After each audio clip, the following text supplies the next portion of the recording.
Okay, it's time for exam number 2, which is covering chapters 22, 23, and 24.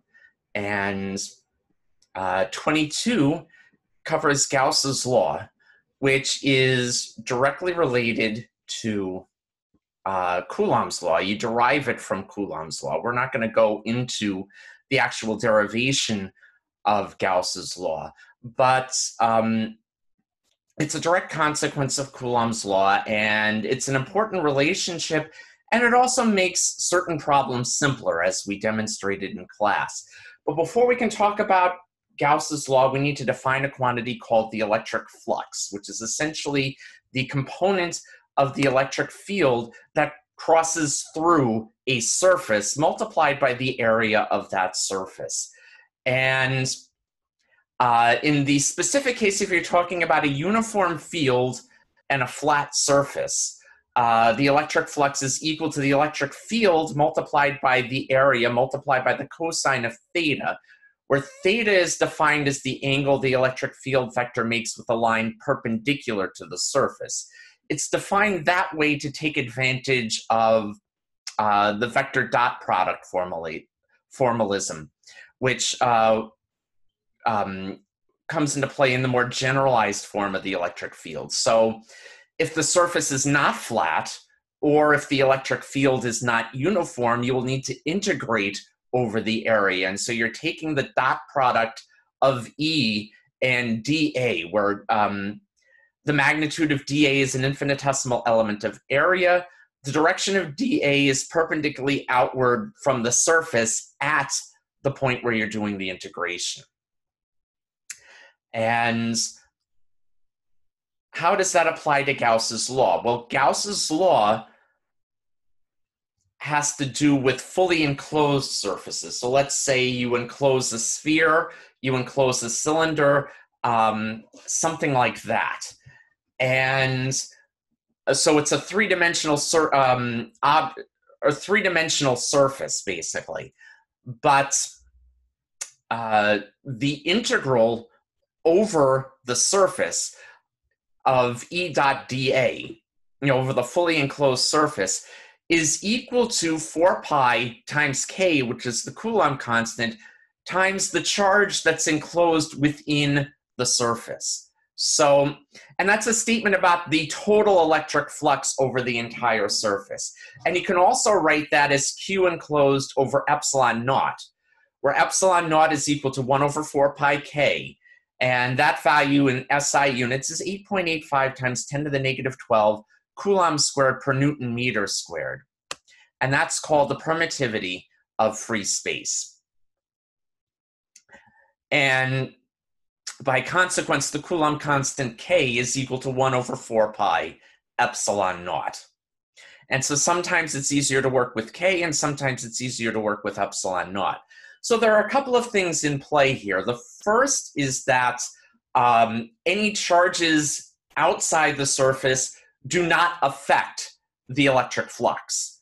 And the second is the electric flux does not depend on how those charges are distributed within the surface. It's just the total charge. So it could be in one particular location. It could be spread uniformly throughout. It could be any combination of charge distributions that the flux over the enclosed surface won't change. And again, that has some important mathematical relationships. It simplifies a lot of electric field problems, and we talked a bit about that.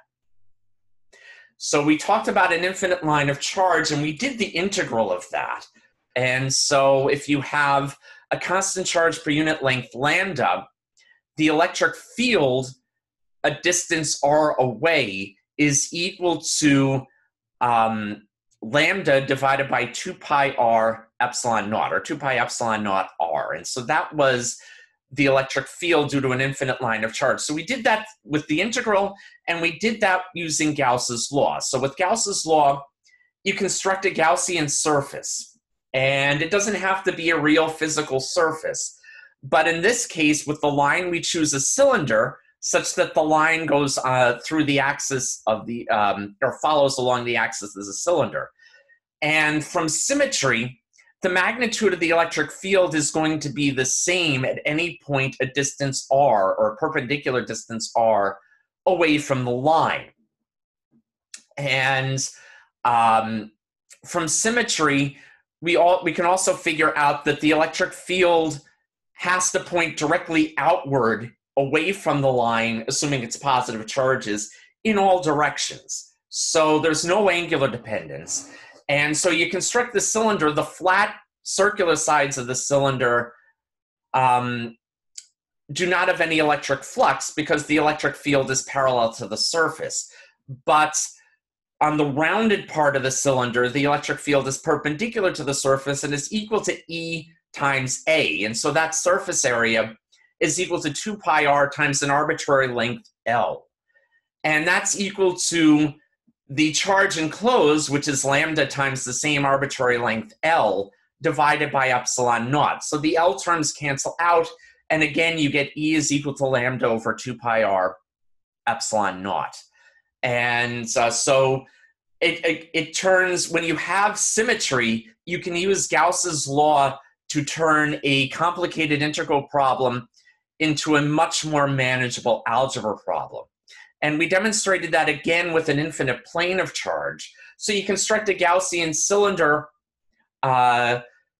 stretching out on either side of the plate. And so again, from symmetry, the electric field on the rounded ends of this, the flat circular ends of this cylinder is going to be the same on either side. And here the electric field on the rounded ends of the cylinder is going to be 0 because it's parallel to the electric field. So you have E times 2A, and so A is arbitrary. So you make it an arbitrary cross-sectional area, is equal to the total enclosed charge, which is, so it's E times 2A because you've got two sides. That's an important thing to remember. So it's E times 2A is equal to the enclosed charge, which is sigma times A. So again, the A terms cancel out. So you can make the cross-sectional area as big or as small as you like. It won't ultimately affect the answer.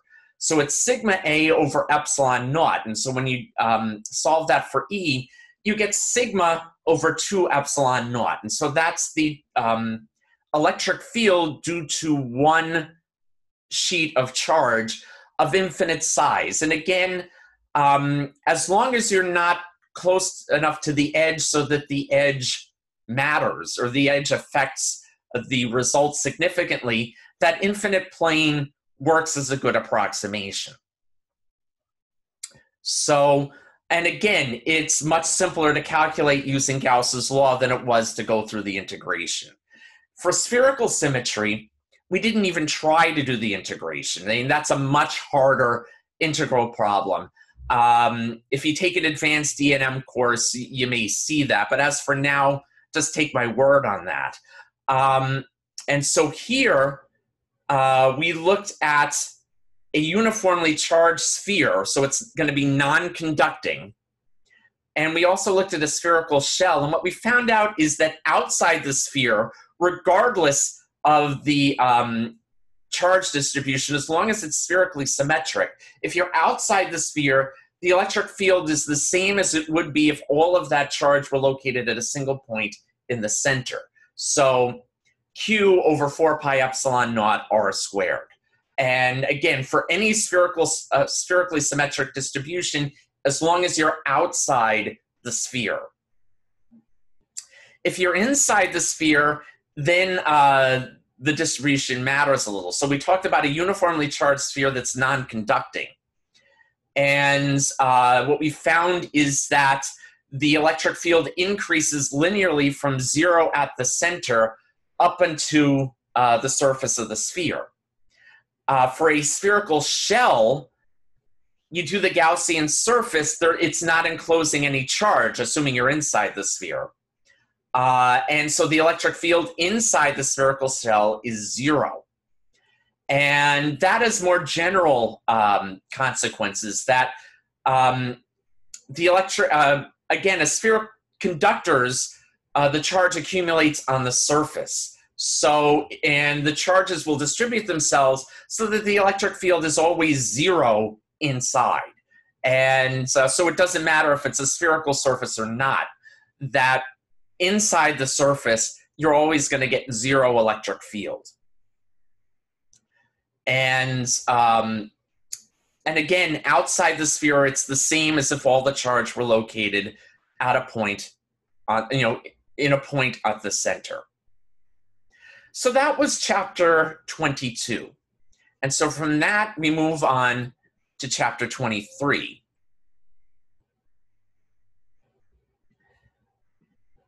So for chapter 23, we introduce the concept of electric potential. Electric field tells you the force per unit charge, assuming there's a test charge moving in the field.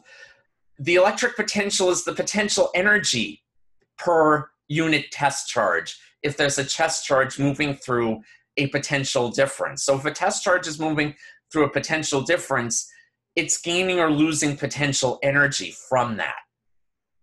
So they're very closely related to each other. And electric potential, like the electric field vector, depends ultimately only on the source charges.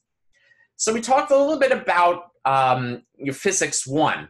For conservative forces, the work done by them is equal to the negative of the change in potential energy. So going back to physics 1, if an object is fired up in the air, it's gaining potential energy, but gravity is doing negative work on it. It's slowing down. And that's because gravity is a conservative force. For a non-conservative force, the work done is equal to the change in kinetic energy plus the change in potential energy. So if I lift an object, I am giving it potential energy. I am doing work to lift it, even though it's motionless down here and motionless up here, so delta K is 0, I've still done a net amount of work on it by giving it potential energy. And so for all forces, the total amount of work done by all the forces involved is equal to delta K, or the change in kinetic energy. So that's the work energy theorem. And so for now, we're going to be looking at examples where the only force acting on an object, acting on a test charge, is the electrical force. And so the electrical force is conservative. It's an inverse square law just like gravity, and just like gravity, it has a potential energy associated with it, which we'll talk about in a couple of minutes. But the work done in the generalized form of the equation is F, the force acting on it, dot dr, where dr is the differential element of displacement. So the force is acting on a moving object. And so when the electric field, F is equal to the test charge multiplied by the electric field vector. So the work done is equal to the test charge multiplied by E dot dr. So the dot product of the electric field and the differential element of displacement. And because it's a conservative force, that work done is equal to negative delta U. And again, if it's the only force acting, it's also equal to delta K. So what does all that mean? The delta U is equal to negative delta K, again, if the only force acting on it is the electrical force, which is equal to the negative of the work done, which is equal to negative QT times E dot dr, or the integral of E dot dr. So we're going to define the change in electric potential as the negative of E dot dr, which we can also write then as delta U divided by the test charge.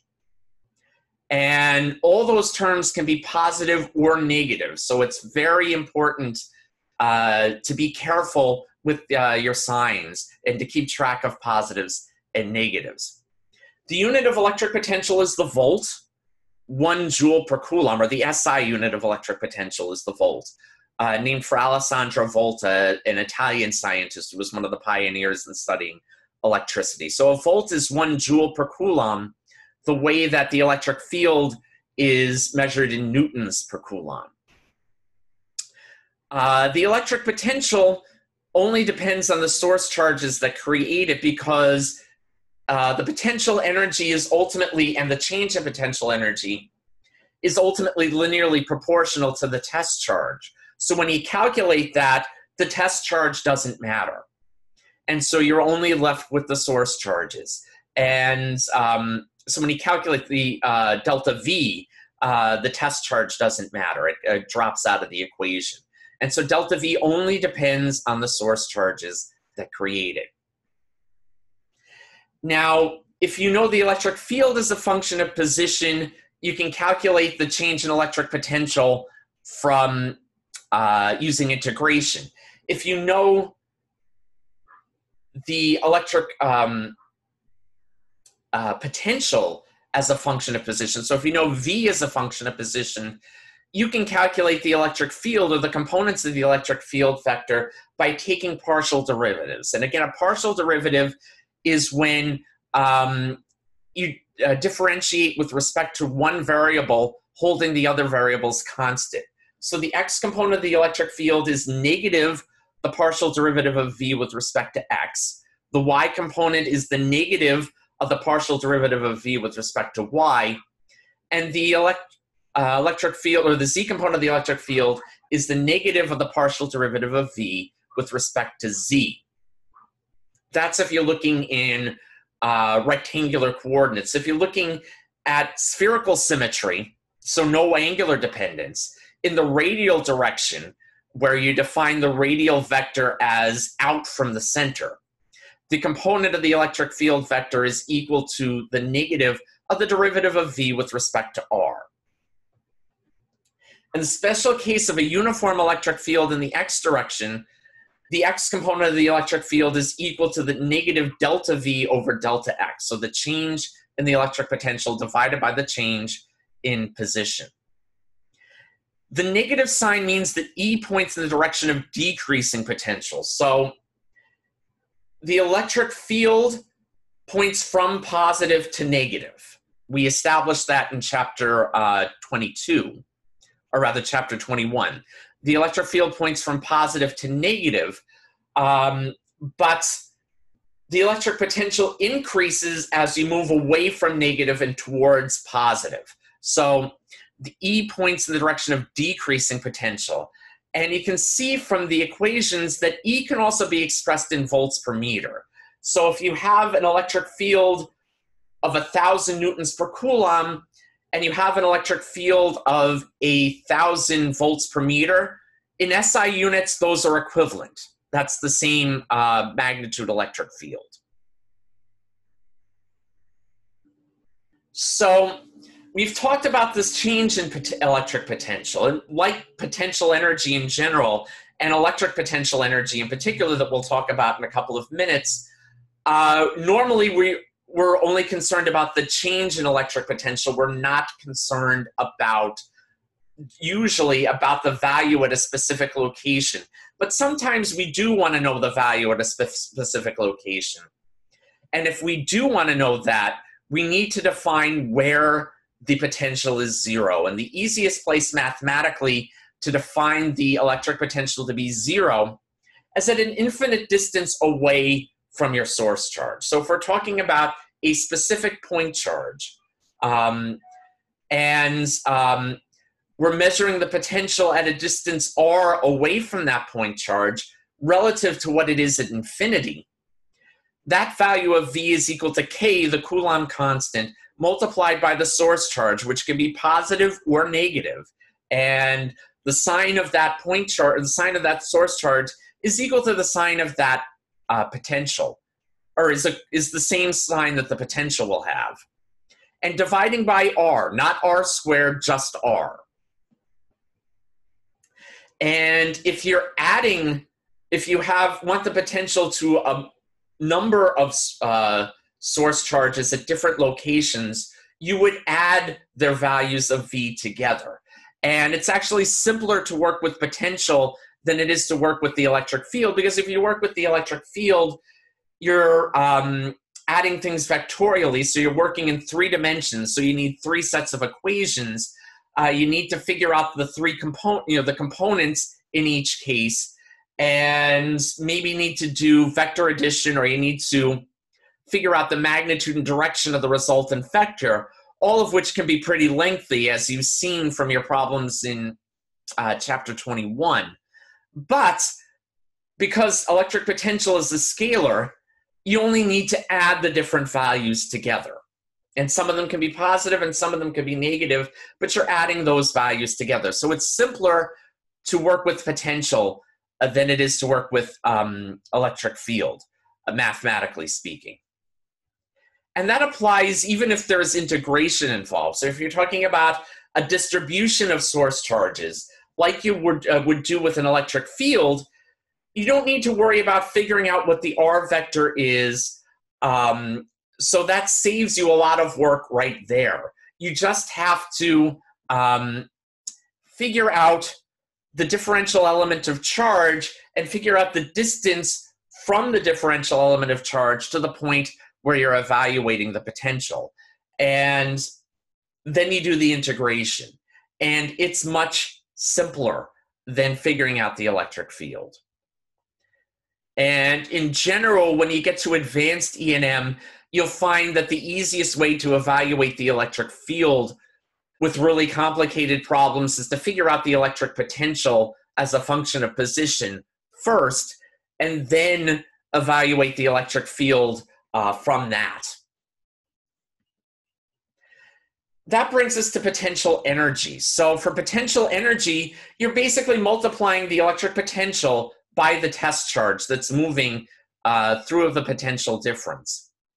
And so the potential difference, if the test charge is a distance r away from the source charge, is k multiplied by the two charges, which can be positive or negative, divided by r.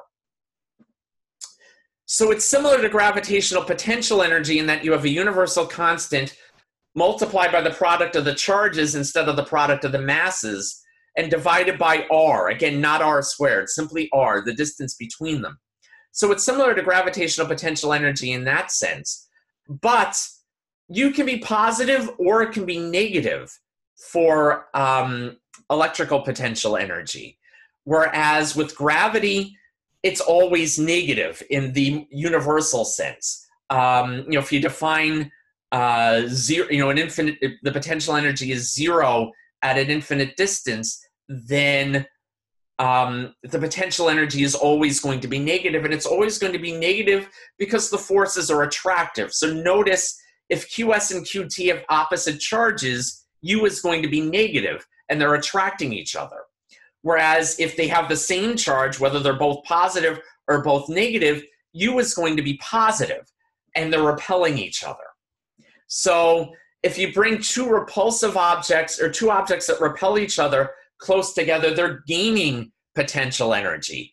Whereas if you move an object towards another object that attracts it, it loses potential energy. And that's true with both gravity and with electricity. And similarly, if you move an object away from an object that attracts it, it's gaining potential energy.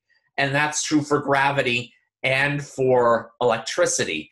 But if you're moving an object away from an object that it's repelling, or that's repelled by it, then it's losing potential energy.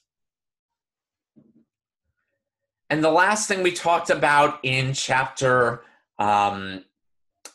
23 was the electron volt. And this is something that comes into play in modern physics, whether you're talking about atomic physics or quantum mechanics.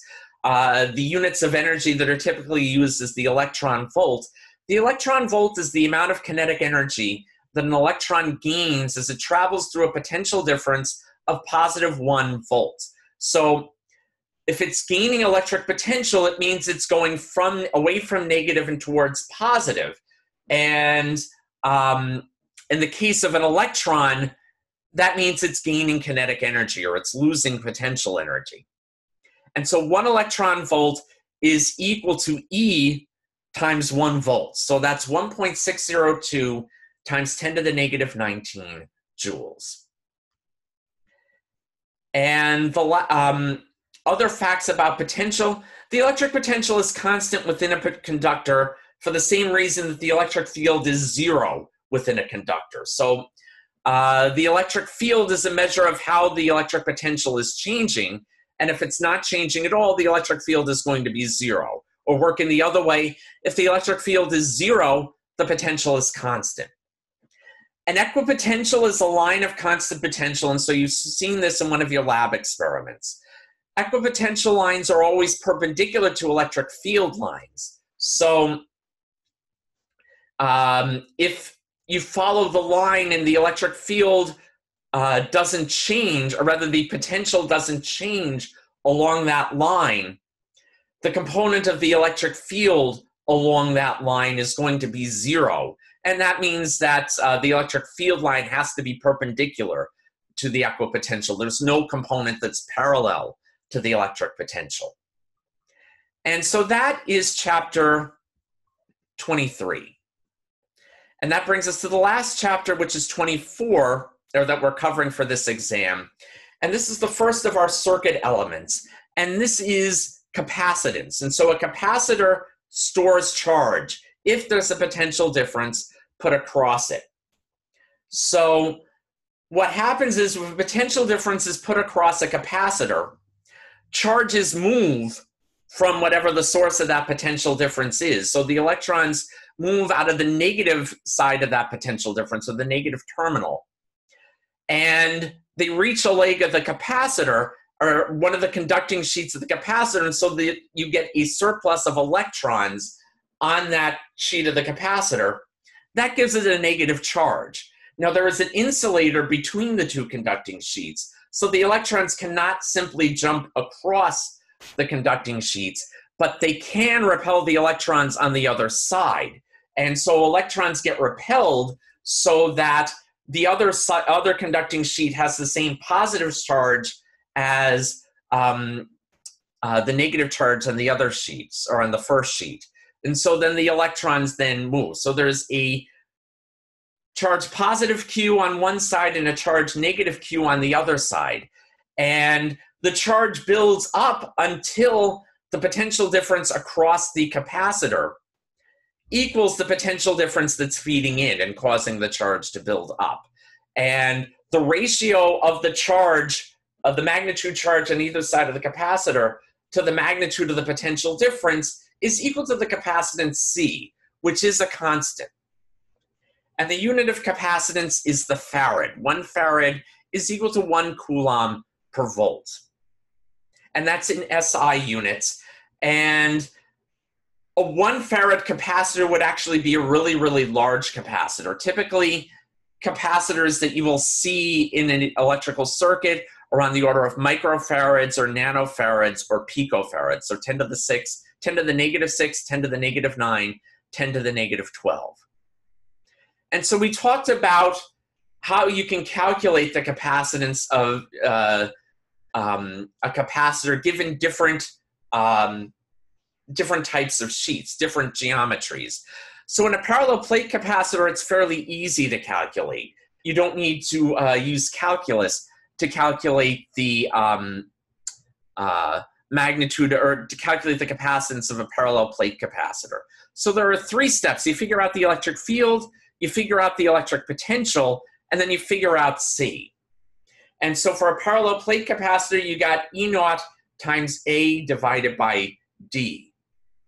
For other charge configurations, the electric field between the conducting sheets is not uniform, and you need to use integration to figure that out. So we looked at a coaxial cylindrical conducting sheets, and then concentric spherical conducting sheets. And they have a capacitance associated with them. Assuming you've got a charge positive Q on one and negative Q on the other, you can figure out the capacitance of those configurations using integration. So we went over those in that particular lecture. Sometimes you want to connect multiple capacitors either in series or in parallel. And in series, the capacitor is connected one after the other. And so the same charge accumulates on each capacitor. And the charge builds up until the sum of the voltages across each of those capacitors adds up to the voltage feeding into that segment of the circuit. And what you get is an inverse sum relationship. So 1 over the equivalent capacitance, or the total capacitance, is equal to 1 over C1 plus 1 over C2 plus 1 over C3, and so on, depending on however many capacitors are in the circuit. If you only have 2 capacitors in that segment of the circuit, the total capacitance is equal to the product of the capacitances divided by the sum of the capacitances.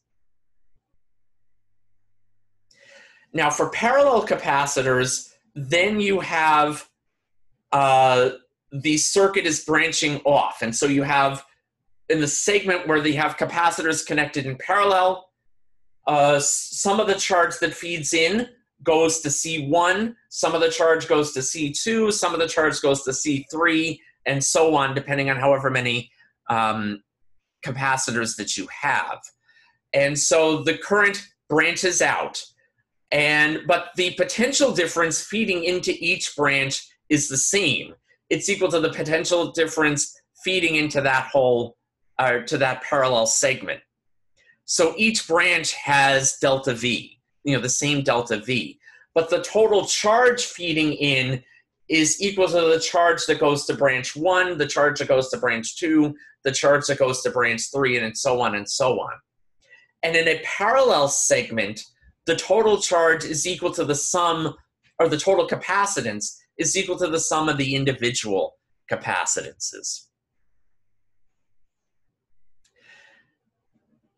In physics, everything comes back to energy. So when you're storing charge in a capacitor, you're storing energy in a capacitor. And so the potential energy, or the energy stored in the capacitor, or the differential element of it, is equal to Q times dV. And as you build up charge, the potential difference increases linearly with charge. And so the differential element of voltage, or potential difference, is equal to dq over c, so that du is equal to q dq over c. And so you integrate and you get the total potential energy stored in the capacitor is equal to q squared, the charge stored in the capacitor, squared, divided by 2c. And remember, c is equal to q divided by delta v. So you can also write this equivalently as 1/2 times q times delta v, and you can also write that as 1/2 times c times delta v squared. So there are 3 ways that you can write the potential energy stored in a capacitor that are equivalent to each other. So if you know 2 of those variables, q, c, and delta v, you can figure out what u is. And that brings us to dielectrics. Dielectrics make for better capacitors than, or they store more charge per voltage than a vacuum does, than empty space does. And so any medium has what's called a dielectric constant, so that the capacitance, when you have a substance of that medium, or when you have that substance between the 2 conducting sheets, is equal to kappa, the dielectric constant, multiplied by C0, where C0 is the capacitance that the capacitor will have if there was simply empty space or a vacuum separating the sheets. And so we looked at some of the values. And for a vacuum, kappa is exactly 1 by definition. For air, it's approximately 1. And for our purposes, we're not going to need enough precision so that we need a value other than 1, or to use a value other than 1 for air. But to 6 significant figures, it's 1.00059. And then you look at the dielectric constants for a bunch of different substances. For strontium titanate, it's 233 is the dielectric constant. And so if you're looking to make microfarad capacitors, that's probably what you're going to use as the dielectric. Notice that water has a very large dielectric constant as well. It's 80. and this would be pure water that we're talking about. And water, when exposed to a live wire, becomes a pretty powerful capacitor and a pretty dangerous capacitor should you put yourself in contact with it. And so, that's something to keep in mind. The other column is the dielectric strength, which is the magnitude of the electric field in terms of millions of volts per meter, or 10 to the 6 volts per meter. That's the maximum electric field strength you can have between the conducting sheets before electrons start to jump across the sheet, and you lose the capacitor at that point. The capacitance breaks down. And so that's the end of chapter 24. So if you have any questions between now and the exam, don't hesitate to contact me and ask for help. And don't forget, Jerry is available for tutoring on Mondays as well, Professor Schnall, that is. So good luck studying. If you have any further questions, please let me know.